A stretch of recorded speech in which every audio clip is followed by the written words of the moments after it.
is the most important strategic goal for any company seeking to thrive. There has been a lot of theoretical studies about how to improve quality.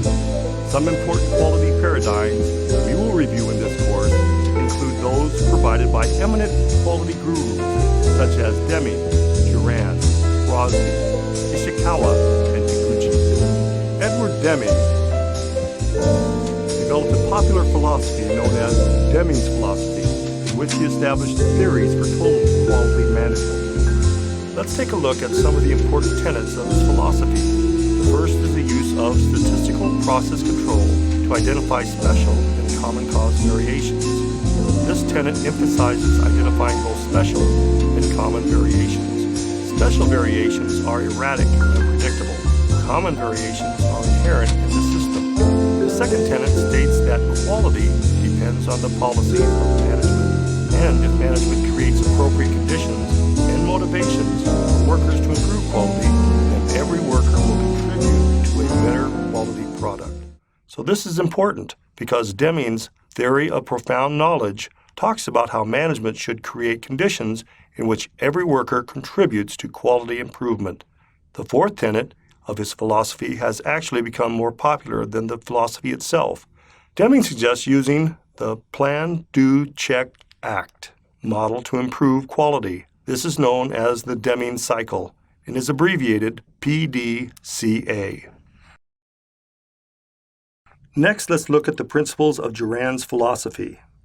Joseph Juran was a management consultant and engineer who developed a philosophy, the first principle of which suggests the use of the Pareto principle, or the 80-20 rule. According to this rule, 80% of quality improvement is possible by fixing 20% of problems. This rule separates the vital few from the trivial many. The second principle states that, from a customer perspective, quality has two aspects. The first is more features, and the second is freedom from trouble. So, he suggests that quality improvement deliver both these aspects. The last principle suggests using the quality trilogy model. This model uses quality planning, quality improvement, and quality control for improving quality. Let's discuss Philip Crosby's philosophy next. Philip Crosby is a legendary name in the quality management. His first book, Quality is Free, is thought by many to have ignited the quality revolution in the United States and in Europe. The first important tenet of Crosby is that quality should be defined as conformance to requirements and not as exceeding customer expectations. The next is that quality is measured by the cost of nonconformance. Philip Crosby preached the importance of zero defects and the necessity of creating processes that do things right the first time. The next quality paradigm is Ishikawa's philosophy. Kaoru Ishikawa is the great mind behind the Ishikawa or fishbone diagram, with which you are probably familiar. This type of diagram allows users to see many more possibilities for causes and effects than they had been able to before. I'll walk you through the principles of this philosophy. First, he suggested the use of cause and effect diagrams to systematically list all the causes that can be attributed to an effect. These are sometimes called Ishikawa or fishbone diagrams. Second, he was the man behind the expansion of Deming's Plan, Do, Check, Act model. And last, he emphasized the use of quality tools such as the control chart, run chart, histogram, scatter diagram, Pareto chart, and flow chart. In this power team, Quality Gurus isn't complete without Genichi Taguchi, an engineer and statistician who developed a methodology for improving product quality by identifying external influences, especially noise, on a product's consistency and quality. Here, I'll show you the principles behind the doctrine. The first is manufacturing processes are affected by external disturbance, or noise, and this impacts the quality of goods produced. Noise should be minimized whenever possible, but some noise, for example bad weather, cannot be avoided. Systems should have robustness, or the ability to function satisfactorily despite noise and external disturbances. The next important concept is quality loss function. This function is used to quantify the decrease in the perceived value of the goods by the customer once the quality decreases. Last is his suggestion to use design of experiments, a concept we'll cover later in the course. It was Johann Carl Friedrich Gauss, a legendary mathematician and physicist, who first started working on normal distribution, which forms the basis of Six Sigma philosophy. But the person who first coined the term Six Sigma was Bill Cohn, an engineer with Motorola. Something important to remember here is that the Six Sigma process is one in which 99.9997% of the products manufactured are statistically expected to be free of defects. In other words, 3.4 defects per million.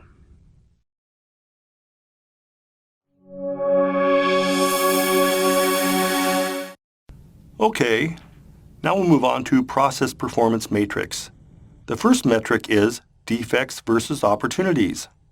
Now, as defined by Crosby, a defect is a failure to conform to requirements, while opportunity in any area within a process where a defect could be produced or where one fails to achieve the ideal product in the eyes of the customer. The second metric is defects per unit, which concerns the number of defects per number of products. The third metric is roll throughput yield, which covers the probability that a single unit can pass through all the processes without any defects. The last one is defects per million opportunities, abbreviated DPMO, which is calculated by dividing defects by opportunities and multiplying by 1 million. Finally, the sigma level is found by using the DPMO value and looking at the sigma chart and determining the sigma level. Sigma level 6 is 3.4 defects per million. We'll conclude this chapter with a discussion on financial measures. The first one is net present value, abbreviated NPV. This is equal to the resultant of the present value of all cash inflows minus the present value of all cash outflows. Here, we should also consider the criterion for project selection. The rule of thumb is select the project with the maximum NPV. The time value of money is already taken into account while calculating NPV. Next, I'll define present value. This is the present worth of a future sum of money. We could also say this is the stream of cash flows, or the future value calculated based on a specific rate of return or the discount rate. The higher the discount rate, the lower the present value of the future cash flows. Okay, so what is a discounted rate, represented by a small r? It is the interest rate used to calculate the present value of expected yearly benefits and costs. Next is the internal rate of return, abbreviated IRR. This is the discount rate of an investment that makes the present value of cash inflow equal the present value of cash outflow. The project criterion here is that a project with higher IRR should be selected. The next aspect that we need to consider is the payback period. This is the time period required for an organization to recapture an initial investment. Here, the discount rate is not taken into account while calculating the payback period. The project selection criterion is to select a project with a lower payback period. Life cycle cost is the next important aspect. This is the overall estimated cost for a particular program alternative over the period of time corresponding to the life of the program. It includes direct and indirect costs as well as periodic or continuing costs of operation and maintenance. Here, the project selection criterion suggests that out of the two projects having the same investment, select the project with the lower life cycle cost. The next one is the benefit cost ratio, which is equal to product of benefits and payback of revenue divided by cost. Next is opportunity cost. This is the cost of passing up the next best choice when making a decision. Once the best option is determined, the opportunity cost of not doing the other option is determined. This is used to calculate opportunity cost. The last aspect is sunk cost. This is the cost that has already been incurred, therefore it cannot be avoided. The project selection criterion is that when deciding on the best option, ignore the sunk costs because these have already been incurred and cannot be avoided.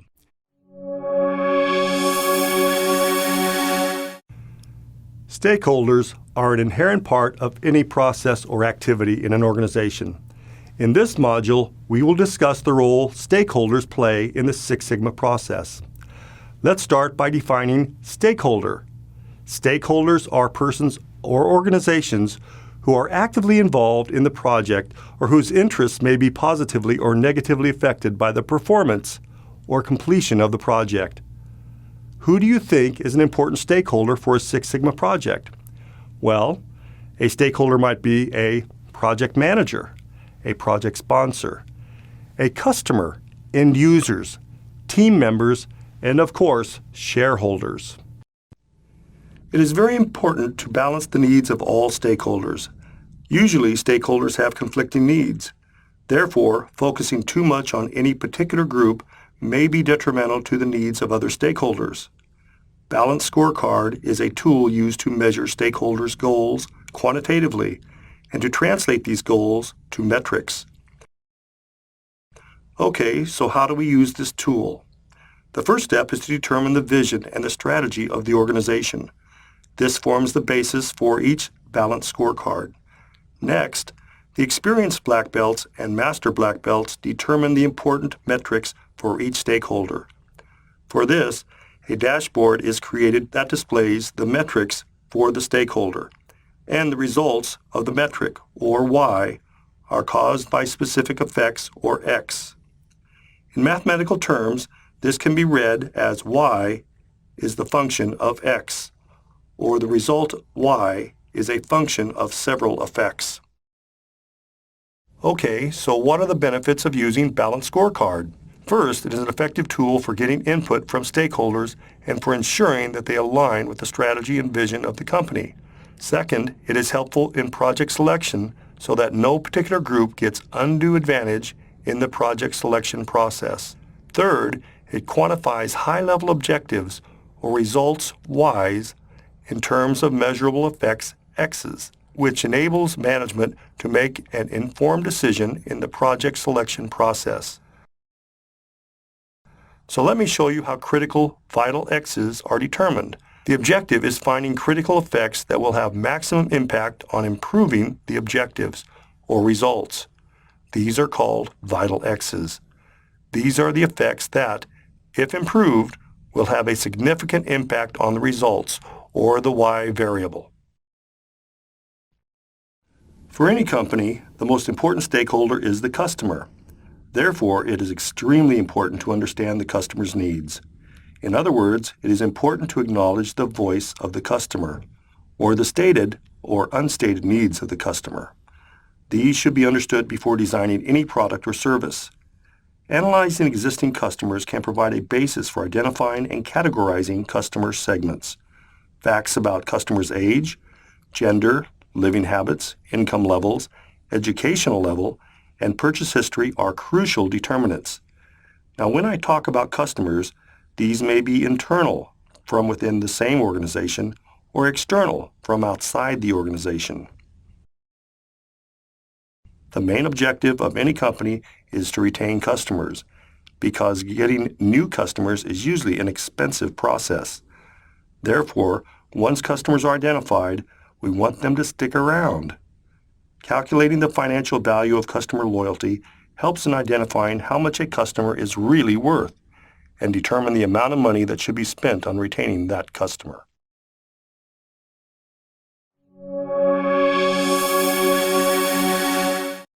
The next topic is data collection and analysis. Six Sigma is a quantitative methodology that uses several quantitative metrics. If data is not collected properly, then it will lead to inaccurate interpretation and analysis.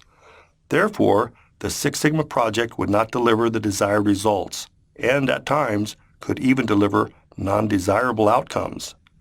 Okay, so what are the two different types of data? There are two, discrete data and continuous data. So what is discrete data? This type of data includes whole numbers or count of attributes, such as number of people buying a product, number of defects per 1,000 events, or number of satisfied customers. Now, what about continuous data? As the name suggests, this type of data includes information that can be measured on a continuum or scale. Examples include the weight of packages sent or customer wait time for every customer service call.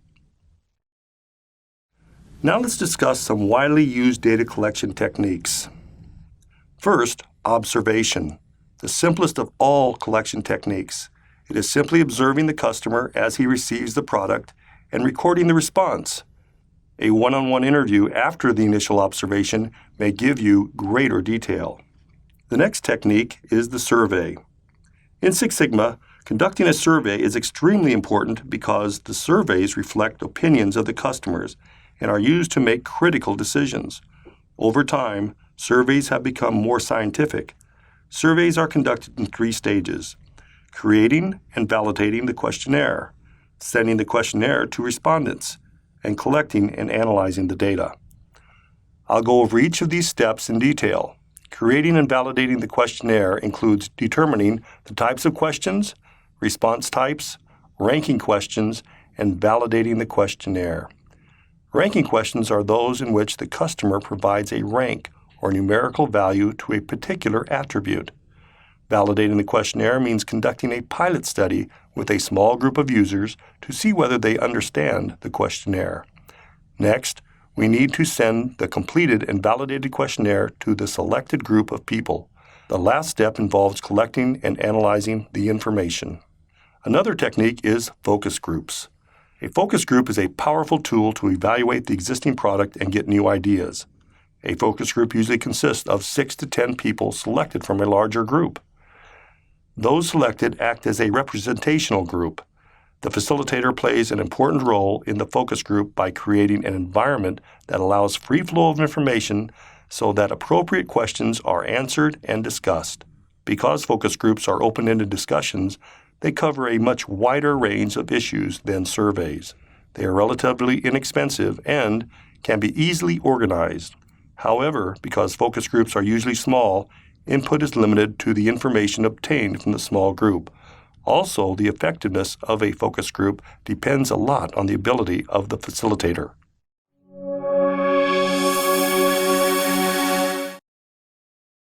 To understand and fulfill stakeholder requirements, it is important to determine every critical requirement. The most appropriate way of doing this is with the help of the Kaizen Model. This model differentiates various attributes of the product from a customer's perspective, which is valuable for the design team. Professor Kaizen divided product characteristics into 3 categories. Now let's take a look at this graph. We can see that there are 3 categories: basic attributes, performance attributes, and attractive attributes. The graph on the slide illustrates quality on the horizontal axis and satisfaction on the vertical axis. The 4 quadrants of the graph illustrate the satisfaction and quality levels corresponding to the absence or presence of the respective attributes in the product. The first attribute is threshold basic attributes. These are attributes that are considered basic or intrinsic to the product. Customers assume that these attributes are present in the product, and if they aren't, then it's considered a dissatisfier. The next one is performance attributes. These are attributes that are directly proportional to the customer satisfaction. Increased availability of these features improves customer satisfaction, while decreased availability results in greater dissatisfaction. The last attribute is attractive attribute. This attribute includes features that delight the customer, and this is why we're willing to pay a premium. Quality function deployment is the basis for determining project requirements. After getting input from the customer, quality function deployment can be used to map the voice of the customer to internal company processes and to provide competitive evaluation. Quality function deployment is usually carried out by a cross-functional group who are tasked with developing a new product or refining an existing one. The result of a quality function deployment analysis is called House of Quality, which is a set of matrices that provide direction to the company regarding which features or attributes should be implemented in the product. Quality function deployment is a powerful tool in Six Sigma and provides information on various aspects. The first is what the customers want. This information forms the basis for the quality function deployment and identifies the customer's requirements. To show you how the tool works, we will show you an example. The set of matrices are drawn to hold the information collected and show the relationships and make calculations. First is to add the most valuable of the customer's features or wants to the left column. Then it is necessary to rate the customer's features or wants from 1 to 5 to show which wants are of more importance, 5 being very important and 1 being least important. Next, we have the technical team who is responsible for satisfying the wants of the customer. They state how they can satisfy the customer's needs. These are the hows. List these items across the top line, having a column each. The next step is to show the relationship. Here the tool shows the relationship between the hows, or what to accomplish, and the whats, or what the customer wants. As you can see, the tool is starting to look like a house, thereby receiving its name. The relationship is marked as strong relationship, medium relationship, or weak relationship. A legend is added for clarification. After the matrix is marked, then values are substituted and a calculation is made for each relationship. The importance rating is multiplied by the relationship value, and the columns and rows are added up to determine which what has the greatest value and which how has the greatest effect. QFD, or House of Quality, is also used to show comparisons to the competition and show the gap performance between our product and the competition's product for the features or whats, or what the customer wants. Another aspect of project selection is benchmarking. Now, what is benchmarking? This is the process of measuring the company's performance against those of other best-in-class companies to determine best practices in achieving a high-performance goal. Robert Camp has broken down the process of benchmarking into various steps that progress through the 4 phases. The first phase is planning. This includes identifying the functions, products, or outputs that are essential practices and should be benchmarked. The second phase is analysis. This step includes determining which data sources should be used. This also means determining the current level of performance, because this will identify the gap in performance. The third phase is integration. This step includes developing a vision for future operation, based on benchmarking findings and reporting progress to all employees on an ongoing basis. I want to emphasize here that communication and feedback are crucial components of benchmarking. The fourth phase is action. This step includes establishing functional goals linked to the overall vision of the organization. It also includes developing action plans and implementing best practice findings, as well as updating knowledge on current work practices. This is, in essence, the crux of continuous quality improvement.